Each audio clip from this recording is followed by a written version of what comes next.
Sim. Consegue explicar o que é o estado de flow? Sim. Boa pergunta.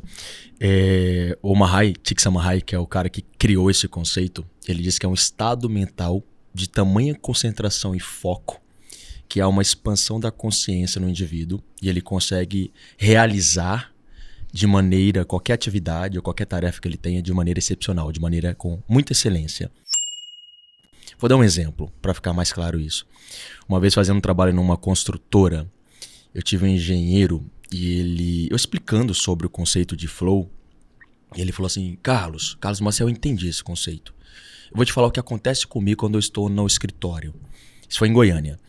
É muito comum, e isso aconteceu na mesma semana que ele estava explicando, ele sentou em frente ao computador, ele desenvolve projetos como engenheiro civil, e ele ficou 8 horas desenvolvendo um projeto que ele tinha pego algumas semanas antes.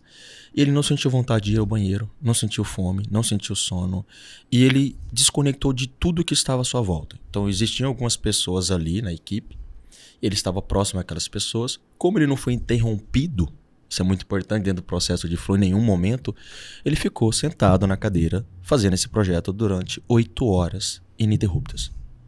Por que isso aconteceu? Ele estava em tamanha concentração e foco que quando você entra nesse estado, tudo que está à sua volta se torna irrelevante.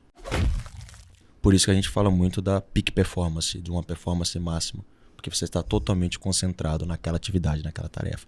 Isso é flow. Tem um filme, eu não sei se é uma Mente Brilhante, se é Gênio Indomável. Não é Soul? Qual que é? O Soul fala muito de propósito, que traz também esse conceito de flow também nesse filme, que a animação traz muito flow. Nossa. Ele como músico. Na hora que ele senta Exatamente.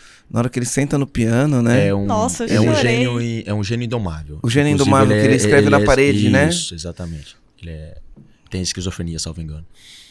E aí ele senta na parede ali, começa a escrever e vai a noite inteira e passa, não sei o quê, e no final do dia ele resolve a parada. Exatamente. Tu que gosta de Fórmula 1, tem um campeonato, uma prova do Ayrton. O Ayrton, ele entrava muito em flow. Ele falava muito de foco, ele falava muito de concentração, Ayrton Senna. Mas é uma prova que ele passa a linha de chegada, ele não percebeu. Eu não lembro onde foi agora. Depois vocês podem dar um Google aí. E aí perguntaram pra ele, Ayrton, tu já havia cruzado a linha de chegada e você não parou. O que aconteceu? Ele, eu não percebi. Eu não estava com a minha consciência ali, prestando atenção na linha de chegada. Eu estava conectado com o que eu estava fazendo. Então ele tinha uma capacidade de entrar em flow absurda. É por isso que ele tinha tamanho desempenho. Que inclusive pode ter um certo perigo aí também. Porque você perde um pouco a consciência do que está à sua volta.